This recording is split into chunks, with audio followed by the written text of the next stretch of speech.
Good morning. It is 6:50 in the morning. My kids are still sleeping. I did have my son get up in the middle of the night due to a nightmare, but he went right back to sleep. My husband left at 4 a.m. This is kind of how things go. And I went back to sleep and got a couple of hours extra. Uh, got up at 6 and everyone was sleeping, so I took a shower. This doesn't normally happen. Normally the kids are up between 4 and 5 for the day. Spring break has caused them to sleep a lot, which makes me think that they're missing a lot of sleep during the week because we have to be up and out the door by 6:30 in the morning. I have to drive both of them to two different schools, one for pre-K at one school across town and the other one for second grade across town. So two separate directions. And then afterwards, I come home and do whatever I need to do, or I go straight to doing errands, or I go straight to doing advocacy. I do a lot of advocacy. I help take them back and forth. I take them back and forth to their therapies. My daughter has 3 therapies. She has speech, OT, and PT. And she also sees a psychiatrist. And my son has in school, where my daughter's is out of school. In school, he has OT and speech.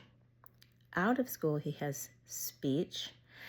And he also does equine therapy, which is horse riding therapy, which has been amazing for him. I am continuing to do whatever I can to help them to be more centered, more educated, to keep them regulated, I guess is the word, and to be in touch with the world. My goal is not to hide them. My goal is to celebrate them, get them out into the community, and try to do that every single day so that they're not scared to be out in the community. They don't want to leave their rooms, that kind of thing. For being on the spectrum, my son is very social, mostly inappropriately social, but social. He wants to have friends. He wants to do different things. Some of the struggles he has with social issues is most recently, he thinks he's saying something to the other student, but he's not.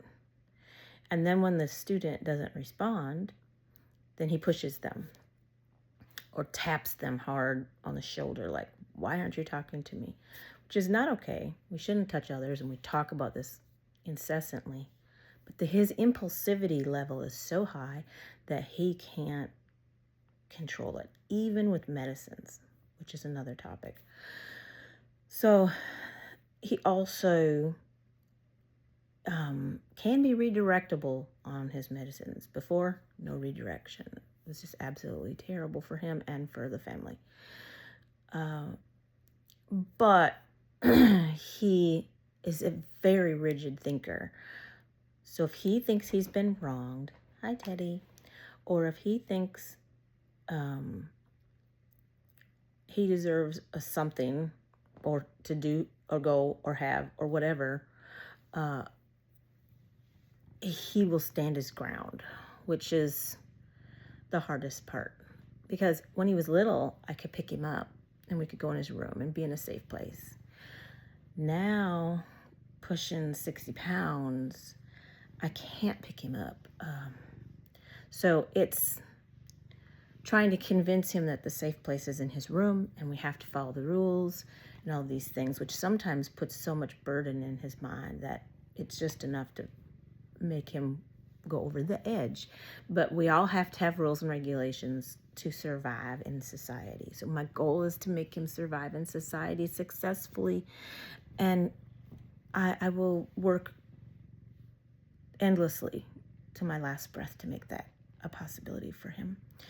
and for my daughter, because she has almost similar situations. Sometimes hers are worse than him because he cycles quickly most of the time, but he is on medicine. Through the meltdowns that he has, she can be hours, absolute hours of screaming, kicking, writhing, breaking things, screaming with rage it's just saying horrible things that I look at her and she's a sweet little 5-year-old when you look at her. And then this comes out of her and I'm like, I have a hard time with that. Where most of his issues are self-injurious. Sometimes he breaks things, that's a fact. Early on, he used to hit his head on the wall and he broke through sheetrock. I don't know how many times. We bought this brand new house when he was about 3, she was 1. And since we bought this house, we have had to have sheetrockers come out and re-sheetrock our wall 3 times. And that's after I let it go for a long time because I knew it was going to take a while. And so, Ted, calm down, Ted. And so now I found these cool panels that are like cushion panels, and they go above his cushioned headboard that's 45 degrees. So when he gets upset now, he doesn't try to hit his head there because I know it sounds weird, but his goal is to really break things. I remember like not break things, but hit his head so hard. He really wants to hit it hard. Not just, oh, I'm upset, I'm bang a little bit. No, he is like, if the floor could break, it would break. When he was little, we went to the neurologist. I think he was 2, and the doctor said, don't worry because kids will never hit their heads hard enough to hurt themselves. I'm like, you don't know my son. We were in a podiatrist's office fitting him for special shoes, and and we had no clue. The doctor took his shoes off, which was fine. He put them on the floor. He looked at his feet and did all this stuff and looked in his shoes and all that kind of stuff. And then he walked out of the room with the shoes. And my son never said a word. He just leaned back, slammed his head all the way through the wall. Then he started screaming. Of course, the doctor comes in and was like, what's wrong? I said, my son's upset. He took his shoes.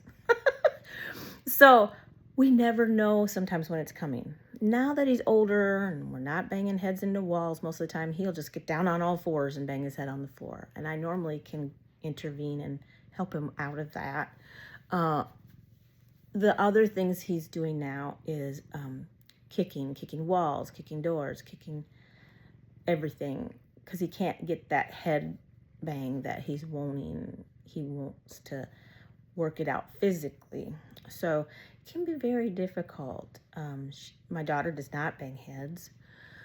She has echolalia, and I don't know how to describe her actions, but she absolutely studies people and repeats their entire mannerisms, their behaviors, the way they talk, the way they smile. It's absolutely like really strange. I've never seen that before. We're still not sure what else is going on with her.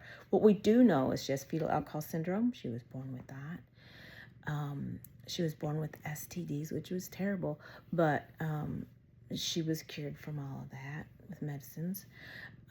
She has significant oppositional issues. She has anxiety. She's had that since she was an infant. She was in a crib for most of her infancy with nobody getting her out. We got her around 4 months, and if I crossed an invisible line in the room, she would panic. We also didn't know she couldn't see. She can see good now, but at the time she couldn't. Her eyes were crossed. She had strabismus, and we've had 1 surgery. Recently, we found out she has a spot on her eye that has been being followed by retinal specialists. That's very concerning for us. So all of her behaviors are all very similar to his, but also very different in another sense. So through some of my videos, I think you've seen that we have this loud noise in the hallway by their rooms. Go back and take a look. It is a nightlight noisemaker in the hallway because he could be playing in his room and she's on the other side saying terrible things to him to make him melt down. It's just one of her goals. She likes to watch him melt down. So the other thing with her is she doesn't have any remorse. Well, normally when he does something wrong, eventually he'll cry and be really overly sorry, like their night and day on their sorry. She'll say sorry, but she doesn't mean sorry. He'll say sorry and cry for an hour. So they're very different that way. But that noisemaker minimizes some of the things that could happen if they could hear each other as well as they used to. That has really helped out a lot. I also will have another video coming up about medicines and the journey we went on for that, and all the other journeys we've been on and where we are today and what our goals are. Have a great day. Peace out.